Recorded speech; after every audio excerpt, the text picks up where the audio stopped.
आजपासून विदर्भातील 11 जिल्ह्यामध्ये विदर्भातील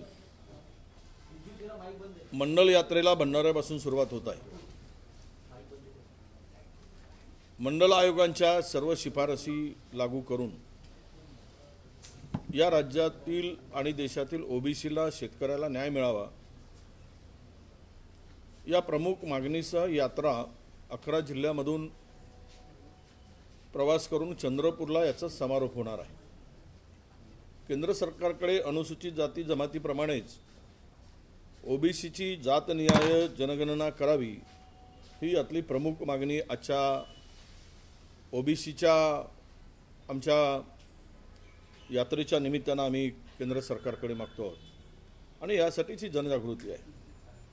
केंद्र सरकारने ओबीसीसाठी स्वतंत्र मंत्रालय निर्माण केलं पाहिजे ही सुद्धा प्रमुख मागणी या ठिकाणी आहे। राज्य सरकार केवळ ओबीसीचे मतं घेऊन सत्तेवर आसीन होतं, पण ओबीसीला मात्र देताना यांची दुपट्टी भूमिका राज्य सरकारची नेहमी राहिली आहे। सगळ्या मंडळाला जेवढा निधी दिला जातं तेवढाच निधी ओबीसीची मोठी संख्या असूनही आम्हालाही तेवढाच निधी देतात। म्हणजे सारथीला बार्टीला तार्टीला जेवढा निधी तेवढाच निधी ओबीसीला महाज्योतीला दिला जातो। आमच्या लोकसंख्येनुसार आम्हाला किमान 1000 कोटी या महाज्योतीला मिळाले पाहिजेत, तर हे सरकार खऱ्या अर्थानं ओबीसीच्या काय भल्याचा विचार करतो असा त्याचा अर्थ होईल। इतर बहुजन कल्याण विभागातर्फे प्रत्येक जिल्ह्यामध्ये महात्मा ज्योतिबा फुले ओबीसी भवन निर्माण करण्यासाठी सरकारने निधी दिला पाहिजे ही सुद्धा एक प्रमुख मागणी आहे। आणि यामध्ये ओबीसीचा 1,00,000 पदाचा बॅकलॉग आहे, ते सरकार भरतच नाही आहे आणि त्या 1,00,000 पदाचा बॅकलॉग पूर्णतः त्वरित भरावा, कारण नेहमीच महायुतीच्या सरकारकडून ओपन टू ऑल ओपन म्हणजे एखाद्या विद्यार्थ्याला जर 125 मार्क्स असतील तर तो कुठल्याही कॅटेगरीचा असो तो ओपनमध्ये आला पाहिजे, त्याच्या खालचे मग सगळे कॅटेगरीमध्ये आले पाहिजे। परंतु आमच्या ओबीसीच्या मुलांना 150 मार्क्स असले तरी त्याला कॅटेगरीमध्ये टाकलं जातं आणि 90 असलेल्या मुलाला ओपनमध्ये सिलेक्ट केलं जातं, ओपन टू ओपन म्हणून। हा अत्यंत धोकादायक निर्णय केंद्र आणि राज्य सरकारने घेतलेला आहे। त्यामुळे ओबीसीवर आणि कॅटेगरीच्या लोकांवर SC STवर प्रचंड अन्याय या निमित्तानं या JRच्या निमित्तानं होतो आहे। म्हणून या 1,00,000 पदाचा जो बॅकलॉग आहे तो त्वरित भरावा आणि ओबीसी समुदायाला लोकसंख्येप्रमाणे बजेटमध्ये प्रावधान करावं अशा अनेक मागण्या घेऊन आज आम्ही ओबीसीच्या हक्कासाठी अधिकारासाठी या मंडल यात्रेचं आयोजन केलं आहे। भंडाऱ्यापासून सुरू होऊन ही यात्रा 11 जिल्ह्यातून फिरून चंद्रपूरला याचा समारोप होणार आहे। दरवर्षीची यात्रा आमचे काही कार्यकर्ते पदाधिकारी काढले जातात आमच्या सकल ओबीसी महामोर्चाच्या माध्यमातून। सरकारची मला भूमिकाच कळत नाही की समृद्धीच्या वाट लावली, समृद्धीवर ॲक्सिडेंट झाले मोठ्या प्रमाणामध्ये, समृद्धीवर लोक आता गाडी चालवायला घाबरतात, काय दोष आहेत ते कळत नाही। आता समृद्धीचं एक्सटेन्शन करून भंडारा, गडचिरोली, नागपूर, आपला चंद्रपूर, गोंदियापर्यंत याचा मार्ग साठी जवळपास विदर्भामध्ये 5 पॅकेज 5-5 हजार कोटीचे 30,000 कोटीची कामं आणि मोठ्या कंत्राटदाराला फायदा मिळवण्यासाठी ही कामं छोटी नाही, क्लब करून 5-5 हजार कोटीची कामं। महाराष्ट्रात फक्त 15-16च कॉन्ट्रॅक्टर आहेत ही कामं घेऊ, महाराष्ट्रात म्हणजे देशात, महाराष्ट्रात नाही देशभरामध्ये या 16च लोकांना काम मिळावं आणि टक्केवारी बरोबर वसूल व्हावी 20% आणि शेतकऱ्यांचं नुकसान व्हावं। या ठिकाणी भंडारा, गोंदिया, चंद्रपूर, गडचिरोलीच्या सर्व शेतकऱ्यांनी त्यांच्या जमिनी देणार नाही असा निर्धार केला आहे। सुपीक जमिनी आहेत, सिंचनाखालच्या जमिनी आहेत, जमिनीचे दर आता 25 लाख ते 40 लाख 50 लाख रुपयापर्यंत गेलेले आहेत आणि सरकार मात्र त्यांना 30 लाख प्रति हेक्टरी जर मोबदला देत असेल तर त्या जमिनी ते भूमिहीन होतील, बेघर होतील, उद्या रस्त्यावर उतरतील आणि या बळजबरीनं जमिनी मोजण्याचं काम 400 300 पोलीस लावून या समृद्धीची मोजणी जबरदस्तीनं सुरू आहे. ते गडचिरोली चंद्रपूर जिल्ह्यात सुरू आहे, भंडारा जिल्ह्यात सुरू आहे आणि या पद्धतीनं सरकारने बळजबरी करून शेतकऱ्याचा गळा घोटण्याचं काम सुरू केलं आहे. त्यामुळं या सर्व शेतकऱ्यांनी, या 4 जिल्ह्यातील शेतकऱ्यांनी त्याला विरोध केला आहे. सरकारने हा महामार्ग समृद्धी महामार्ग करत असताना हा केवळ कोणासाठी आहे? उद्योगपतींसाठी आहे मोजक्या की गडचिरोली जिल्ह्यातील खाण मालकासाठी आहे? कशाची हाव आहे? टक्केवारी वसूल करायसाठी आहे राज्य सरकारला 20% 25% आणि मोठ्या ठेकेदारांचा भलं करायसाठी आहे आणि शेतकऱ्यांना उद्ध्वस्त करायसाठी आहे काय? म्हणून या सर्व शेतकऱ्यांनी याला विरोध केला आहे. हे उद्याच्या दृष्टीनं जर बळजबरी केली तर आंदोलन पेटेल आणि याचा जो काही परिणाम होईल तो सरकारला भोगावा लागेल. हे सरकारने लक्षात घेऊन या समृद्धीच्या संदर्भात पुनर्विचार केला पाहिजेत अशी आमची स्पष्टपणे मागणी आहे. देवेंद्र फडणवीस यांना दैवी शक्ती मिळाली आहे, ते सर्व गुणात्मक आहे असं चंद्रकांत दादा पाटील काल एका कार्यक्रमादरम्यान बोलत होते. देवाभाऊ हे पुस्तक प्रकाशित झालं. नाही, चंद्रकांत दादा आसारामचे कदाचित चेले असावेत म्हणून त्याला अंतर्ज्ञान होत असावा किंवा राम रहीमचे चेले झाले असावेत.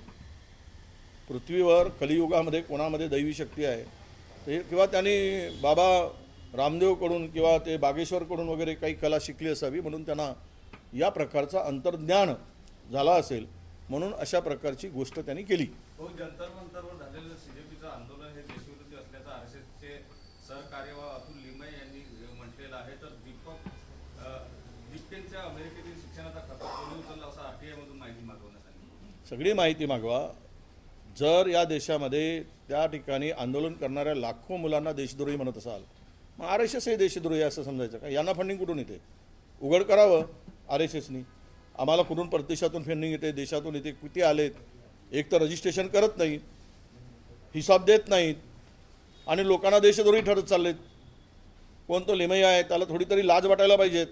आपण काय बोलतो आहे, तरुणांना देशद्रोही समजतो. अरे जनाची नाही मनाची शरम ठेवा. लाखो लोक रस्त्यावर उतरतात, शांततेच्या मार्गाने आंदोलन करतात आणि त्यांना तुम्ही देशद्रोही ठरवताय. मग RSS कोणती देशभक्तीवाली आहे? इंग्रज होते त्यावेळेस इंग्रजांच्या मागे धावत होते त्यावेळच्या हिंदू महासभेने. त्यावेळेस त्यांना वाटत होतं हा देश स्वतंत्र होऊ नये म्हणून.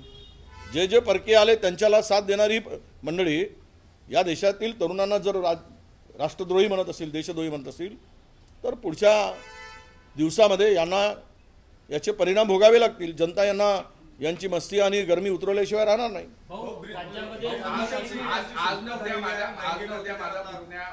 पंतप्रधान होईल असं वक्तव्य कोणालाही वाटतं, कोणाच्याही मुलाला वाटतं, स्वाभाविक आहे. नातेवाईकाला, भावांना, काकांना वाटणं स्वाभाविक आहे. आता ते ठरवणारे तिकडे 2 लोक गुजरातचे आहेत, कोणाला उद्या काय होईल. पण आम्हालाही वाटतं की महाराष्ट्राचा एखादी नेता जर त्यांची सत्ता आली, आमची सत्ता आली तर आमचे पंतप्रधान ठरलेले आहेत, आमचे नेते ठरलेले आहेत. पण त्यांची जर सत्ता आली तर त्यांना कोणी पंतप्रधान करायचं तो भारतीय जनता पक्षाचं काम आहे.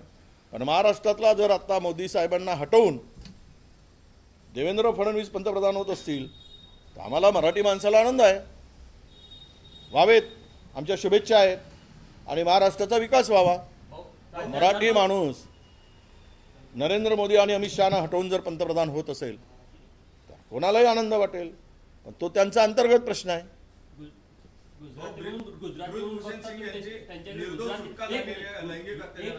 त्यांना गुजराती म्हणून त्यांच्याकडे या अँगलने बघतात की नेतृत्व म्हणून बघतात? नाही, असं आहे. नेतृत्व कसलं आहे? 2 उद्योगपतींच्या भरोशावर, सोशल मीडियाच्या भरोशावर उदयास आलेलं हे नेतृत्व आहे. 2 सत्तेमध्ये आहेत आणि 2 जण देश लुटत आहेत. हे काही लपून राहिलेलं नाही. देशातल्या जमिनी भडकवत आहेत. देशामध्ये एकीकडे सत्तेचे मालक ठरलेत आणि दुसरीकडे या देशाचे मालक कोण आहे ते ठरलं आहे. सध्या देशावर वर्चस्व कुणाचं आहे? त्यामुळे माझं मत एवढंच आहे की जर त्यांना हटवून त्या जोडीला हे पंतप्रधान होत असतील तर आम्हाला अभिमान आहे. मुंबईतून एक बातमी मोठी पुढे आली आहे. SRA घोटाळ्या प्रकरणी 4 जणांना गुन्हा दाखल झालाय. बांद्रा, सांताक्रूज, माटुंगा, अंधेरी या प्रकल्पग्रस्तांच्या तिथे फ्लॅट देण्याच्या नावाखाली 47 जणांची फसवणूक झाली. महत्त्वाचं म्हणजे काँग्रेसच्या खासदार वर्षा गायकवाड यांचे तत्कालीन पीए आणि आमदार संजय पोतनीस यांचे माजी पीए विश्वनाथ जाधव यांच्यावर गुन्हा दाखल झाला. असं आहे, जो विरोधक आहेत असे घोटाळे 50 नाही 500 मिळतील भारतीय जनता पक्षाच्या विरोधात. आमच्या अनेक तक्रारी दिल्या आहेत. त्याच्यामध्ये आता जे SRAचे काम चालले आहे सगळे कोणाची कामं चालली आहेत, कोणाला उद्ध्वस्त केलं जातं आहे. किती झोपडपट्ट्यानं 200 असतील तर 500 दाखवले जातात. झोपडपट्ट्या नाहीत ती सरकारी जमीन SRAच्या नावाखाली बळकावली जात आहे आणि तिकडे टोलेजंग इमारती बांधले जात आहे. जो दोषी असेल, पण दोषी त्याच्यावर कारवाई झाली पाहिजे. तो कुणाचा पीए आहे, कुणाचा आहे. आम्ही तर एका आदर्श घोटाळ्यामध्ये एक सदनिका घेतली म्हणून मुख्यमंत्र्यांना काढलं, फोटो काढायला गेले म्हणून विलासराव देशमुखाला मुख्यमंत्री पदापासून दूर व्हावं लागलं. हे करोडोचे घोटाळे केले तरी खुर्चीवर बसून आहेत. पोरांना मार खावं लागतं, गोळीबारातला पुढे जावं लागतं एका मंत्र्याचा राजीनामा घेण्यासाठी.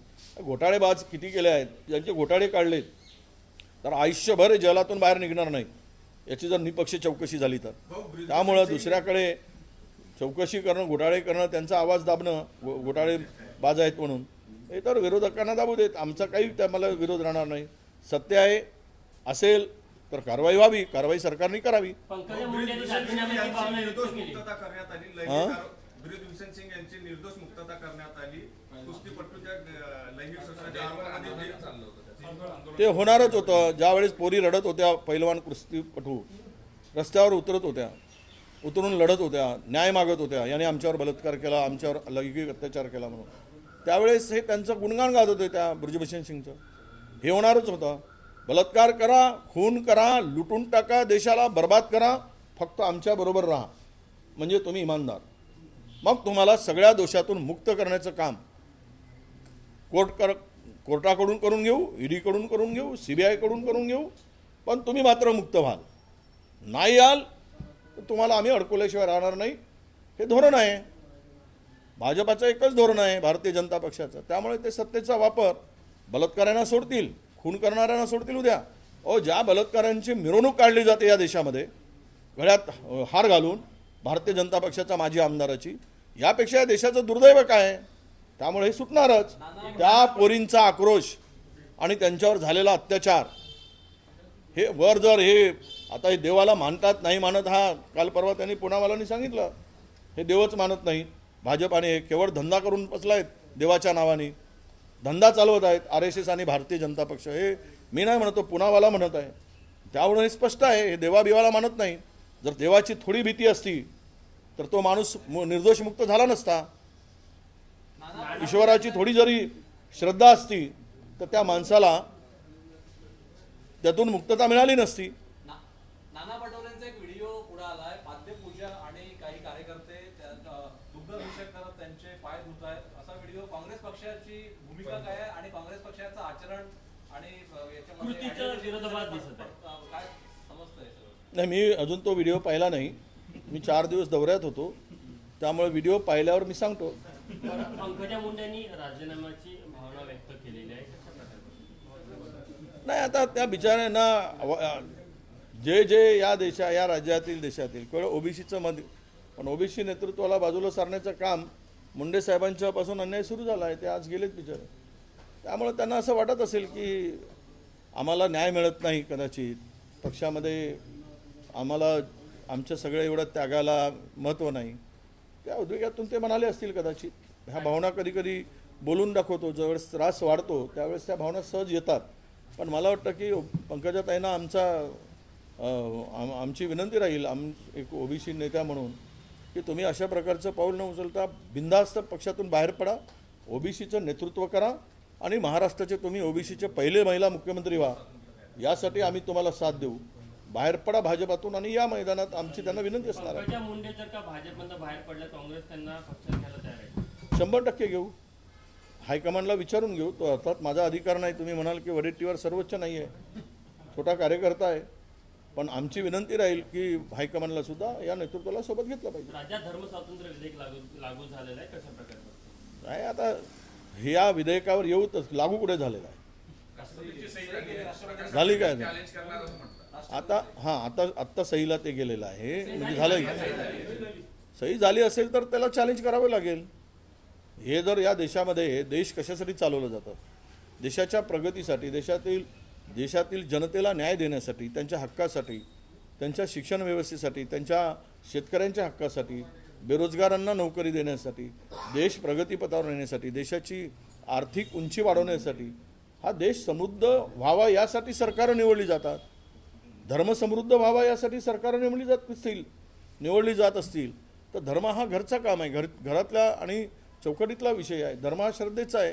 जात धर्म हा पंथ जो असता आपापल्या श्रद्धेचा विषय आहे. त्याचा राजकारणाशी संबंध जोडून ते जर हे केलं तर उद्या आपल्या देशाची वाट लागेल आणि त्याला चॅलेंज करायचं काम प्रकाशजी आंबेडकर करत असतील तर ते करू देत. आम्हाला माझ्या पक्षाची भूमिका आमच्या ठरेल. ज्या विधेयकावर आता बहुमताच्या भरोशावर हे सगळं पास केलं जात आहे.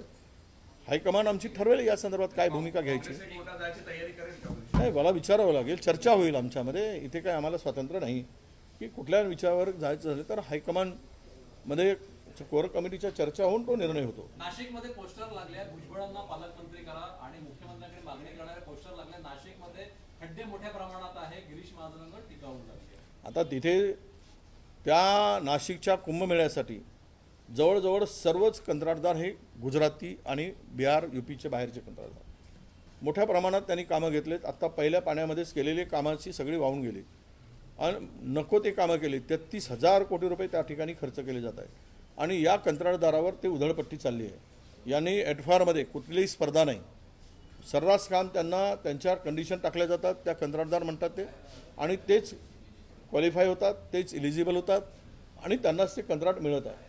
त्या लोकांनी 25% देऊन खालच्या लोकांना काम देणं, 30% घेऊन कापात करून खालच्या लोकांना सबलेट करण्याचं काम सुरू केलं आहे. म्हणजे 30% मार्जिन काढली. हे 30% मार्जिन कुठे चालले आहे या कामातील. यामुळं त्या ठिकाणी दुर्दशा झाली आहे. मी पण परवा जाऊन आलो, 5-7 दिवसापूर्वी मी पण नाशिकला गेलेलो होतो आणि त्यावेळेस मी पाहिले परिस्थिती. रस्त्याची अक्षरशः चाळण झाली, लोक शिव्या घालत आहेत आणि तुमच्या त्या कुंभमेळ्याच्या नावाखाली जो काही धिंगाणा तिकडे चाललेला आहे तो निश्चितपणे त्या नाशिककरांच्या जीवावर आलेला आहे. तुम्हाला आवश्यक असलेली कामं करा पण त्या कामाचा दर्जा टिकवा. ते न करता बोगस कंत्राटदाराकडून बोगस कामं करून जी काही लूट चालली देवाच्या नावाने, त्या कुंभमेळ्याच्या नावाने, यावरून जनतेचा उद्रेक झाला असेल आणि ते बोर्ड लागले असतील. मुख्यमंत्री फडणवीस के चाचा जी ने ऐसी इच्छा दर्शाई है कि प्रधानमंत्री उतना पोटेंशियल उनमें है, कैसे देखते हैं?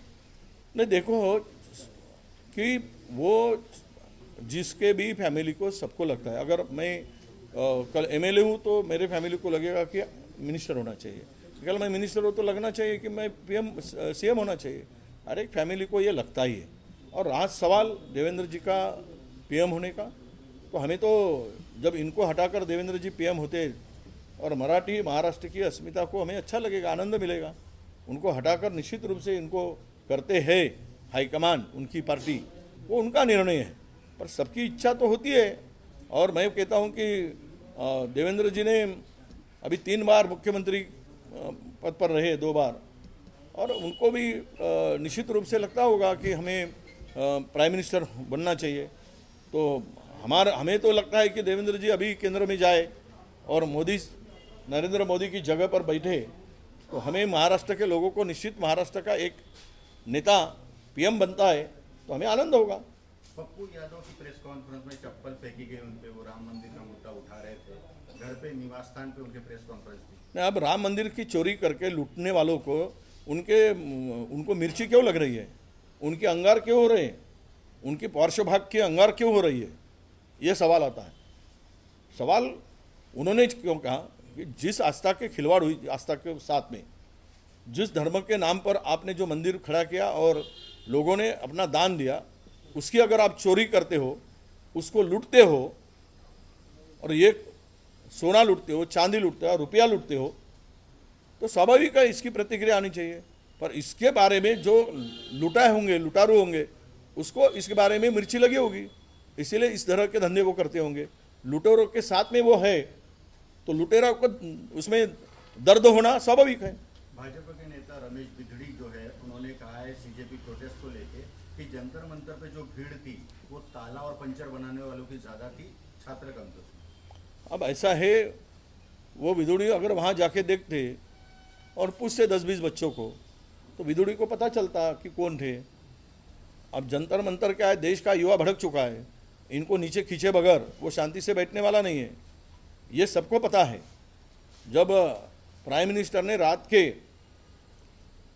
2 बजे जो वीडियो जारी किया उसको 3 करोड़ लोगों ने लाइक किया, ऐसा बवाल किया गया, पर उसमें भी 28 करोड़ लोगों ने वो नहीं बताया कि उनके कमेंट्स क्या आए, उनके खिलाफ में आए।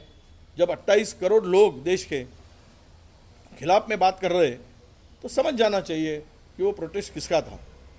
अब इनको किसी को प्रोटेस्ट को देशद्रोही कहना, किसानों को खलिस्तानी कहना, युवाओं को दहशतवादी कहना, इनका तो रोज का धंधा हो गया है भाजपा का।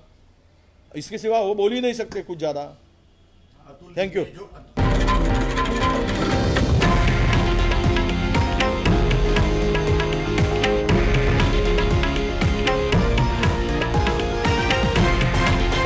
हे आहे देशातील नंबर 1 न्यूज नेटवर्क आणि आपण पाहत आहात TV9 मराठी, एकमेव.